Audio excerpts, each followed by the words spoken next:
Beragama ini juga ada dia mempunyai pertahanan diri yang cukup bagus juga kan dan kritisisme. Karena kalau semuanya diserahkan pada masalah dunia dan membuat surga di bumi, ya mereka akhirnya kadang ada frustasinya juga ya. Banyak yang ini ya seperti yang kurang beragama seperti Jepang banyak yang kalau gagal ya bunuh diri. Begitu pula negara-negara Eropa dulu kan banyak ini juga kejadian seperti itu sehingga memunculkan teori bunuh diri kan dari Emil Durkheim. Nah, eh, masalahnya adalah jadi kita bisa mengerti mereka itu bisa damai dan sebagainya karena memang tujuan hidup mereka sudah berhenti ya di dunia saja. Jadi apapun harus menyenangkan diri sendiri kan. Menyenangkan diri sendiri berarti menyenangkan sekeliling kan. Berdamai dengan berbagai pihak kan gitu. Jadi ada banyak agreement dan sebagainya kan. Jadi surganya tidak ditunda, oleh karena itu harus dinikmati ya harus dihidup ya betul kan, ya sesuai yang diinginkan gitu. Nah yang bagus kan ya diantaranya yang Cina kan agama Cina itu ya kalau di dunia eh, begitu ya kaya seperti kaya begitu nanti di akhirat juga kaya makanya mereka mencari kekayaan kan baik di dunia gitu nanti karena di akhiratnya ceritanya kan akan kaya lagi kan makanya mereka perjuangannya hebat dah kan. Nah Islam sendiri ya tadi seperti agama Cina tadi itu diantaranya api dunia hasanah wafil akhirati hasanah ya di dunia baik di akhirat baik gitu kan.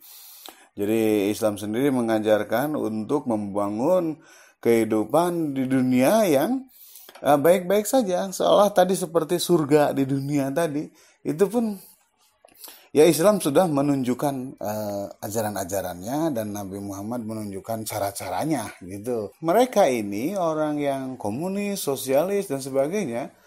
Jadi keyakinan yang bersifat ya belief dalam hati gitu dan kalau di Islam disebutnya akidah, kredo gitu. Nah itu untuk dunia gitu. Jadi mereka itu memang betul-betul memperhatikan segala hal yang bisa membentuk dunia yang lebih baik gitu. Karena mereka memang adaptif terhadap berbagai perkembangan, termasuk diantaranya perkembangan industrialisasi gitu. Jadi kalau disebut keyakinan yang mengapresiasi terhadap perkembangan dunia, yaitu diantaranya komunis. Ya sosialis itu yang memunculkan misalkan ide tentang nasib buruh itu diantaranya karena mereka itu ya adaptasi terhadap teknologi gitu jadi termasuk pabrik-pabrik dan sebagainya itu mereka terresepsi dari situ ininya teorinya kan teori komunisme Marx itu dari karena perkembangan itu, resepsi atas perkembangan tadi. Kemudian berbuat teori ya, membuat teori dan bereaksi. Gitu.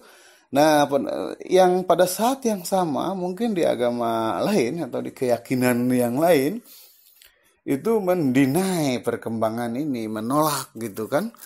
Banyak teknologi atau apa globalisasi kemudian banyak dari diantara para pemimpin agama itu hanya bisa condemn saja kan mengutuk ini gini ini sesat ini dan sebagainya tanpa mengikuti ya dan masuk gitu.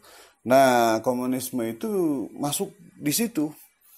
Nah termasuk diantaranya kapitalisme ya sebagai yang membikin itunya kan masalahnya yaitu dengan cara tadi ilmu ya saintifikasi kemudian industrialisasi dan sebagainya dia juga termasuk yang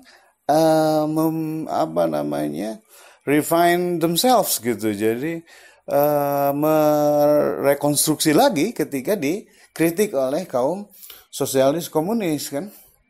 Jadilah ada misalkan negara kemakmuran, welfare state dan sebagainya. Jadi memang itu seperti agama itu di luar arena itu kan. Tapi bahwa kritisisme yang ini selalu muncul lagi dari agama juga selalu ada. Misalkan ya tentang theology of the oppressed kan, gitu, teologi pembebasan ya tentang ketertindasan dan sebagainya. Mereka ikut mengaitkan. Jadi agama ini bagusnya itu ada ajaran-ajaran yang harus melindungi orang miskin gitu.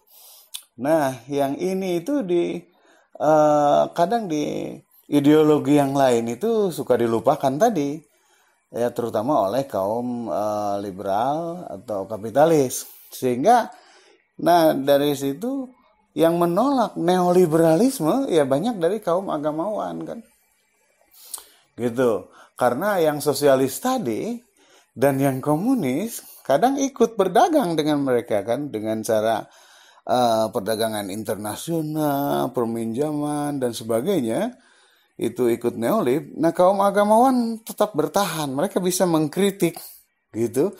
Wah ternyata neoliberalisme sekarang ini ya justru meninggalkan orang-orang miskin gitu kan. Nah jadi sementara ajaran agama itu selalu concern terhadap orang miskin kan, ajaran apapun kan, karena melekatkan diri itu pada makhluk Tuhan dan bahwa sesama makhluk harus saling tolong menolong. Maka di antara yang paling pedas kritik terhadap neolib adalah orang-orang agama.